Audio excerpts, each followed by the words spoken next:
Y justamente para comentar lo que acabamos de escuchar y también la polémica que se ha generado sobre el proyecto de ley que apunta a modificar el Código de Aguas. Estamos junto al senador Felipe Arboe. ¿Cómo está, senador? Muy buen día. ¿Qué tal? Buenos días, gusto saludarlo. Lo íbamos escuchando atentamente porque usted además es uno de los autores, digamos, de la reciente normativa sobre combate a la corrupción en el Congreso y tenía un par de comentarios respecto a lo que recién escuchábamos, entiendo. Sí, lo que pasa es que yo creo que es importante que Chile siga mejorando, digamos, ojalá empiece a mejorar, digamos, sus niveles de lucha contra la corrupción. Pero también es importante precisar, el director de Chichapán se refería a un proyecto de la Fiscalía de Alta Complejidad que fue presentado por el entonces fiscal nacional Sabas Chaguán. Pero ese un proyecto no es que esté durmiendo en el Congreso por voluntad del Parlamento, es porque el nuevo fiscal nacional, Jorge Abbott, no consideró dentro de las principales prioridades, porque se estableció que desde el punto de vista de la estructura de la Fiscalía del Ministerio Público era conveniente más bien otra fórmula y no la que haya presentado en su oportunidad el fiscal Sabas Chaguán. Entonces hay que ser cuidadoso con esto, porque no es que esté durmiendo por mala voluntad, sino porque en definitiva probablemente la nueva autoridad consideró que no era la estructura adecuada. Ahora, independientemente de eso, creo que tenemos una buena noticia en el sentido de que tenemos la ley, por cierto, la ley más dura en la historia de la República de Chile en materia de sanción de delitos contra la corrupción. Y eso es una buena noticia que va a significar penas efectivas de cárcel para aquellos que cometan actos de corrupción. Así que una buena noticia para el país, digamos. Muy bien, vamos al otro tema que nos convoca, senador, porque claro, se ha generado toda una polémica a partir del proyecto que el gobierno pretende modificar del Código de Aguas. Quiero partir preguntándole respecto del origen de esto, porque acá hay varios aspectos, digamos, pero yo creo que es bueno hacer primero una revisión respecto de en qué estado nos encontramos de un proyecto que lleva muchos años tratando de ser modificado. A ver, yo distinguiría, yo diría que aquí hubo una moción parlamentaria que se aprobó en la Cámara de Diputados y luego pasó al Senado. Luego el gobierno de la presidenta Bachelet presentó una indicación sustitutiva para incorporar un conjunto de reformas. Y ese proyecto, que fue 2017-16, hoy día está en la Comisión de Agricultura del Senado y el actual Ejecutivo lo paralizó para efectos de justamente ingresar estas indicaciones. ¿Cuál es el problema que tenemos en la práctica? Es que tenemos menos agua de la que se requiere. ¿Para qué?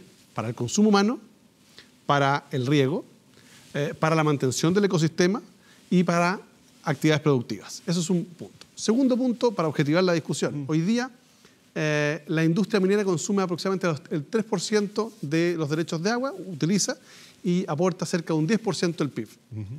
El sector agropecuario consume aproximadamente el 80% del agua y aporta un 3% al PIB. Esas son las cifras más o menos que se manejan. ¿Qué es lo que pasa? Es que tenemos sectores donde tradicionalmente había disponibilidad de agua, donde hoy día no la hay. Me refiero principalmente, por ejemplo, la zona que yo represento, la región de Ñuble, la región de Biobío, para qué decir la región del Maule, la región de O'Higgins y al norte, para qué decir que la senadora Adriana Muñoz ha trabajado mucho de tema. Y ahí entonces uno dice, hay que establecer un mecanismo de regulación. ¿Por qué? Porque para un uso eficiente del agua. Por lo que estamos viendo es que mucha gente va y ha pedido derechos de agua. El Estado se los entrega gratuitamente y resulta que son especuladores. Los mantienen y cuando una empresa sanitaria anda comprando derechos de agua, los venden. Y venden un derecho que es de todos los chilenos, primer punto. Perdón, importante clarificar que basta con que uno diga necesito agua para regar este predio, digamos, y eso, en la medida que nadie más lo ha pedido, se entrega gratuitamente. Gratuitamente, efectivamente. Y el problema que está produciendo es que como cada vez tenemos menos disponibilidad de agua, está en riesgo el consumo humano, que es lo más delicado. Hoy día tenemos vastas comunidades que se surten a través de los APR, los agua potable rural, que son captaciones subterráneas, que además se ven afectadas porque como se está haciendo un uso más eficiente de los canales de regadío y se les está pavimentando, bueno, ya el agua no empieza a permear y por tanto empiezan a secarse las napas subterráneas, que son las reservas que tiene el ecosistema. Entonces es muy complejo. Ahí es donde nosotros decimos, a ver, el proyecto que ingresó la presidenta Bachelet contemplaba medidas para el uso eficiente. Que sigue la lógica del estado de California, que es use it or lose it. O sea, o lo usa o lo pierde. Bueno, ¿cuál es el punto? Aquí hay gente que no usa los derechos de agua y no los pierde. Pero, senador, justamente en ese punto, el ministro ha sido claro en el sentido que ha dicho que, a ver, quienes, dentro de las indicaciones, quienes no los usen, van a tener una multa que se va a ir duplicando cada 5 años, por ende. Con la multa, que es una solución en algo engañosa, porque la multa, muchas de las empresas que sufren la multa, porque gran parte de los predios agrícolas son personas jurídicas, la imputan a gasto. Entonces, al final del día, las descuentan de su pago de impuestos. Se me va a disculpar, pero en la práctica tampoco un incentivo muy grande a ponerle mucha multa. Lo que yo diría es, aquí lo que se requiere es hacer lo que corresponde. Es decir, no nos interesa que el fisco se haga rico con multas. Lo que nos interesa es que haya agua disponible para riego y para consumo humano. O sea, no es el tema de más o menos plata. Es cómo usamos eficientemente el agua y garantizamos que las personas que hoy día no tienen agua potable en regiones como Biobío, Ñuble y otras, Maule y la cuarta región, lo tengan. Y cómo los pequeños propietarios agrícolas, esos que regan de economía de subsistencia. Estamos hablando de 50 metros, 100 metros, que tienen sus hortalizas, sus tomates, para sobrevivir. Esa gente hoy día no tiene agua. O bien cómo ayudamos a solucionar o aportar a la solución, por ejemplo, de la propiedad indígena. Si el problema es que tenemos muchas veces que se han entregado, la CONADI, más de 200.000 hectáreas. Pero ¿cuántas de ellas tienen derechos de agua? Son improductivas. Entonces, al final del día, uno lo que va haciendo es terratenientes pobres. Senador, pero a ver, ¿qué tan responsables somos con el uso de agua? Si no me equivoco, poco más del 10%, un 12% creo que está destinado a consumo humano, el resto es todo utilizado por la industria. Pero ¿hasta qué punto hay una responsabilidad clara por parte de toda la comunidad de hacer, por un lado, un uso responsable del agua, ¿ya? Y por otro lado, no es que, claro, cuando no hay me desespero, pero si hay, no me ocupo. Bueno, y por otro lado, la desalinización, el uso, el reuso, la reutilización de las aguas yo creo que servidas. ¿Hasta dónde realmente tenemos conciencia respecto del agua? Si nos comparamos con otros países, cuando usted decía, sí, esto es la norma que se utiliza en California. Lo que pasa es que, a ver, mi percepción es que Chile sigue siendo un país tremendamente centralista. Y mientras Santiago no tenga escasez de agua, no va a ser un problema, comillas, nacional. Pero hoy día Chile se está secando. Las regiones de Chile se están secando. Y mientras en Santiago la gente riega sus jardines con agua potable, hay otros lugares que ni siquiera agua de río tienen, digamos, para poder regar, ni para poder consumir. Y cuando una familia no tiene agua, déjeme decirle, yo estuve, y voy a estar ahora unos días, mañana creo que voy a estar en el sector de Rucapequén, en la comuna de Chillán Viejo, donde logramos establecer un sistema de agua potable rural. Pero es de tal mala calidad el agua que no pueden tomarla. Pero esa familia no tenían agua para bañar a sus niños. Entonces, cuando uno trata de hacer medidas de aumento de eficiencia para el uso del agua, simplemente que para aquella empresa o persona que no ocupe el agua, deje que otro la pueda ocupar para consumo, para limpieza, para riego, y hay gente que se opone. Yo digo, bueno, ¿sabes lo que pasa? Es que también hay una función social de la propiedad, pues. Y el agua históricamente ha sido un bien nacional de uso público, cuyo derecho a aprovechamiento es el que se entrega. Pero ese derecho a aprovechamiento, justamente como lo indica su nombre, es para aprovecharla. Pero si no se aprovecha, tendrá que devolverse para que el Estado pueda entregarla nuevamente a aquellos que realmente lo necesitan. Bueno, y ahí parte de la controversia a partir de las declaraciones del ministro de Obras Públicas, el ministro Fontaine, que en un primer momento se leyó como que el gobierno estaba impulsando entregar estos derechos para el uso de agua a perpetuidad. Claro. Y lo que aclara el ministro, incluso en conversación aquí con 24 horas ayer, dice que lo que actualmente dispone la norma es uso indefinido, que no es lo mismo que perpetuo. ¿Cómo entiende usted la diferencia primero? Es prácticamente lo mismo. Es prácticamente lo mismo. ¿Por qué? Porque lo que no puede ocurrir es que se mantenga la situación actual. Cuando el ministro dice, mire, yo no estoy innovando, ese es el problema. Es que el proyecto que mandó la presidenta Bachelet innovaba en esto porque la realidad nos está diciendo que la norma vigente es insuficiente y tenemos un problema de escasez de agua. Entonces, ¿cuál es el punto? Es que, vuelvo a insistir en esto, que es muy importante, es un concepto también solidario. Si alguien no va a ocupar el agua, ¿por qué tiene que tener ese derecho, aunque lo tenga 20, 30, 40 años, e impidiendo que otro pueda ocupar eso? Lo que pasa es que quien no usa esa agua, ya sea para la agricultura o la minería, lo que está diciendo a cambio es que no puede realizar una inversión si es que no le garantizan el uso de agua en un periodo indeterminado de tiempo. Ahí yo sugiero, por ejemplo, escuchar a un experto en materia de agua, que es el ingeniero civil José Luis Arumi, de la Universidad de Concepción, quien en la Comisión de Agricultura expuso y propuso una solución. Dijo, mire, si usted le pone 5 años o 10 años de caducidad, digamos, a los derechos que no se ocupan, yo sugiero que se establezca una posición intermedia en la cual se establezca que para los proyectos productivos el derecho de agua se extenderá por la vida útil del proyecto. Con eso se soluciona el problema. O sea, se le da estabilidad a aquel que legítimamente está invirtiendo y requiere el agua para poder hacer la inversión, pero también si el inversionista inscribe derechos de agua y toma la decisión legítima de no seguir adelante con la inversión, tiene que devolverlo. porque no puede mantenerlo, ¿se fija? Entonces, uno podría salvar la situación por el medio. Creo que por ahí va el asunto. Porque se da también la figura, y que es lo que algunos temen, de que hay aquí especuladores que adquieran derechos de agua y luego los terminen vendiendo o entregando, digamos, a terceros, en definitiva. Para ser muy claro, Mauricio, usted ha sido demasiado elegante. No es que uno pueda temer de esa situación existe. Ocurre, sí. Existen palos blancos que inscriben derechos de agua, existen personas que han inscrito derechos de agua y las han vendido a las sanitarias, a las eléctricas, y hay incluso algunas empresas que especulan, que no los usan, los tienen ahí porque saben que la escasez va a seguir subiendo, porque el cambio climático llegó para quedarse y por tanto lo que hacen, esperemos que suban de valor, digamos, y después de eso lo venden. Eso me parece a mí que es francamente inaceptable cuando tenemos familias que no tienen agua. Totalmente de acuerdo, creo que hay un concepto de solidaridad que no se tiene para nada. Usted bien lo decía, cuando no nos falta el agua, y lo hemos visto, a todos se nos ha cortado el agua en la casa. Una vez que uno no lo tiene, es una cosa espantosa, se llena todo lo que se puede antes. Y hay gente que vive sin eso. Justamente, y hay gente que vive sin eso y, como usted bien decía, ni siquiera agua que no sea potable. No hay agua, dependen de camiones aljibe. Pero cuando hablamos de un concepto que estamos tratando de imitar en el exterior y que aparentemente dentro de funciona, y estamos hablando de un derecho que es o lo usa o lo pierde, no es la fiscalización. Fiscalizamos tanto, creamos leyes para tantos otros conceptos que son tanto menos básicos que el agua. ¿Y la fiscalización? Ahí tenemos un punto que a mí me parece que es extremadamente relevante. Yo critiqué del proyecto del gobierno pasado y voy a seguir criticando en este gobierno.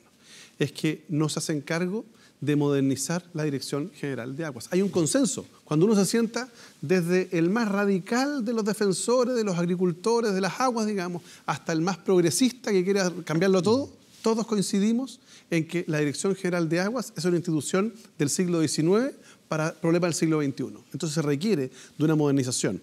Tenemos que tener una Dirección General de Aguas con capacidad técnica mucho más elevada, con despliegue territorial mucho más independiente del gobierno de turno y adicionalmente con capacidades tecnológicas de poder medir, por ejemplo, revisar las cuencas a través de sistemas satelitales, sistemas de drones, y hay un conjunto de mecanismos tecnológicos que hoy día podrían para fiscalizar el correcto uso del agua. Por ahí hay un punto.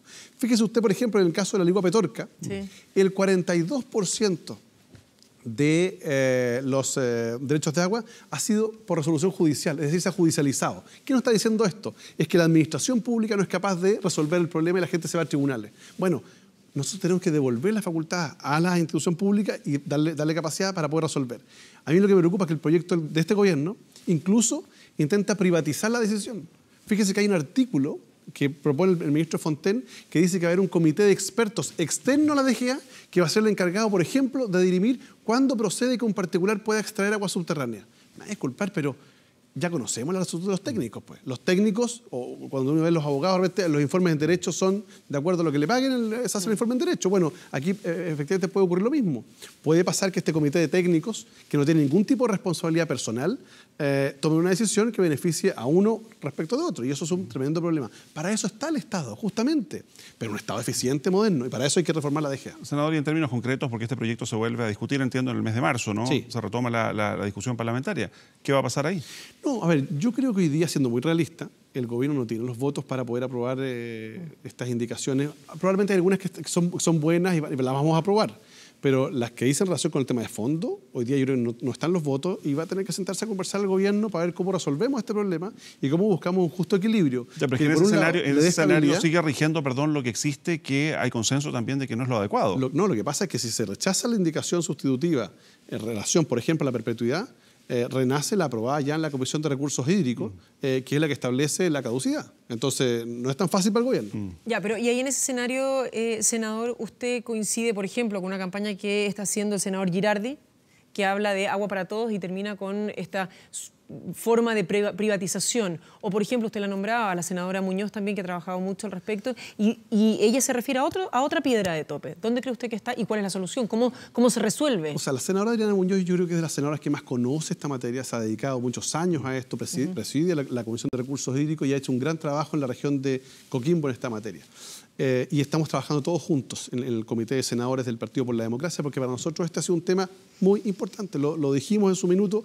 De hecho, Carlos Esteves, militante del Partido por la Democracia, fue director de la Dirección General de Aguas en su minuto y trabajó este proyecto. Entonces, para nosotros es un tema muy relevante. Y nosotros vamos a seguir, como todos los comités de senadores del PPD, y vamos a invitar a un conjunto de independientes a trabajar. Hay un movimiento ciudadano que está trabajando, que se va a sumar al esfuerzo de la senadora Muñoz, que es el Movimiento Acción, que va a recorrer el país justamente mostrando mostrando la verdadera realidad del problema del agua. Porque aquí, durante la campaña presidencial, hubo mucha fake news en esta materia. Se iba donde los pequeños agricultores le decían le van a quitar su derecho de agua. El pequeño agricultor de INDAP no tiene regularizado sus derechos de agua. Esa persona no tiene hoy día derechos legales. Y lo que tenemos que hacer, se lo dije al ministro Fonteno en una reunión muy grata que tuvimos de trabajo, le dije, aquí lo que tenemos que hacer es un gran plan de regularización de los derechos de agua de los pequeños agricultores. Porque esa gente que heredó derechos de agua no están regularizados y frente a una determinada modificación pierde todo derecho. Eso no es justo, porque queremos justamente privilegiar al pequeño y al mediano que depende del agua para subsistir. Senador, ya, pero es que en ese mismo escenario, cuando uno tiene claro y va a ir y va a hablar con los pequeños empresarios o con aquellos pequeños agricultores, ¿no le parece que va más por un lado, saber cuánta agua tenemos, de cuánta agua disponemos para empezar, que yo creo que tampoco está 100% claro? Y segundo, ¿cuáles son las soluciones? Más que decirle, oiga, lo que le dijeron no era verdad, si era verdad, mire, va por ahí, no va por ahí, sino que fiscalizar tal vez de mejor manera. Vuelvo a insistir lo mismo. Yo creo que el primer punto, lo que usted dice es muy importante, el diagnóstico. Aquí tenemos un problema. Hay estudio de cuencas, pero la verdad es que cuando se asignaron los derechos de agua, se asignaron con la técnica de la década del 50, del 60, del 70 y del 80. La técnica, hoy día, la tecnología permite, y lamentablemente así lo está corroborando, señalar que la cantidad de derechos de agua distribuidos en algunas cuencas no existen, que son derechos nominales, más esa cantidad de agua no existe porque el cambio climático, los glaciares tenían menos, etc. Da lo mismo. Y ahí entra el rol de las juntas de vigilancia de cómo resolver estos problemas, ¿no?, que se producen. Eso por un punto. Y eso requiere, a mi juicio, un desarrollo de tecnología para que la DGA pueda hacer un estudio de todas las cuencas y saber cuánta es el agua disponible. Si sabemos cuánto es el agua disponible, vamos a saber cuál es el nivel de conflicto inmediatamente. Y al saber el nivel de conflicto, vamos a poder diseñar una buena solución. Y en materia de pequeños agricultores, lo que nosotros estamos planteando no es una discusión genérica del agua. Es decir, mire, ¿sabe qué? Nosotros lo que estamos proponiendo es que aquella persona que sea un titular de derechos de agua, que no los utilice, o los utilice para un fin distinto para el cual se le fueron entregados, tiene que entregarlos y se tiene que redistribuir para garantizar a esos pequeños agricultores la posibilidad de riego. Pero también que esos derechos de agua pueden ser redistribuidos principalmente para el consumo humano. Vuelvo a insistir en esto. ¿Y no es eso una expropiación?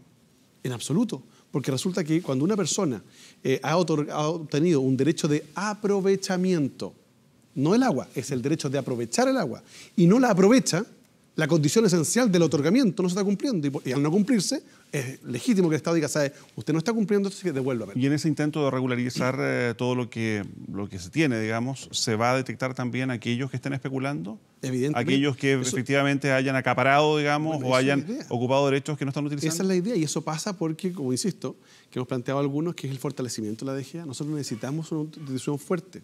Cuando tenemos una institución como el Ministerio Público, como la Contraloría, que tiene más facultades para investigar, uno va acorralando a aquellos que hacen mal las cosas. Bueno, aquí en la DGA queremos hacer lo mismo, pues.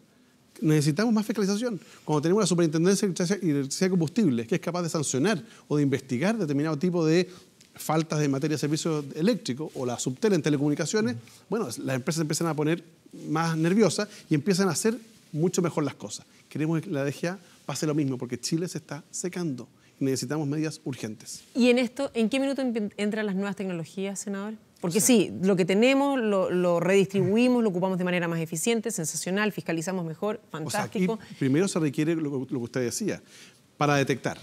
O sea, hoy día hay sistemas tecnológicos satelitales que permiten hacer detección de profundidad de cuencas, de flujo, etcétera, ¿no es cierto? Segundo, capacidad fiscalizadora, es decir, tener la posibilidad de medir a través del sistema de televigilancia u otras tecnologías si se están respetando o no los puntos de captación, que es otro gran problema, que de repente se modifican los puntos de captación de agua y se alteran las proporciones. Tercero, tener la capacidad de tener todos los derechos de agua en línea para saber cuántos tiene cada uno, para que todos los ciudadanos sepan quiénes son los dueños de derechos de agua, porque hoy día no se sabe, es un tremendo problema. Cuarto, que es muy importante, regularizar, es decir, ver quién tiene derechos de agua, quién no están inscritos, para ayudarlo a inscribir, cuando es pequeño propietario. Pero a su vez también hay que incluir tecnología en el eficientar el uso. Por ejemplo, el riego tecnificado. Nosotros tenemos que crear fomentos al riego tecnificado. Hoy día hay cerca de un 40% del agua que se extrae de cuencas que se pierde en el proceso de regadío. 40%, eso es mucho. Bueno, el riego tecnificado ayuda a eficientar el uso del agua. Por ahí también debiera, a mi juicio, estar los incentivos. Muy bien, pues senador Felipe Arboes, muchísimas gracias por acompañarnos. Gracias a ustedes por la invitación. Buenos días. Buenos días. Nos vamos con esto una breve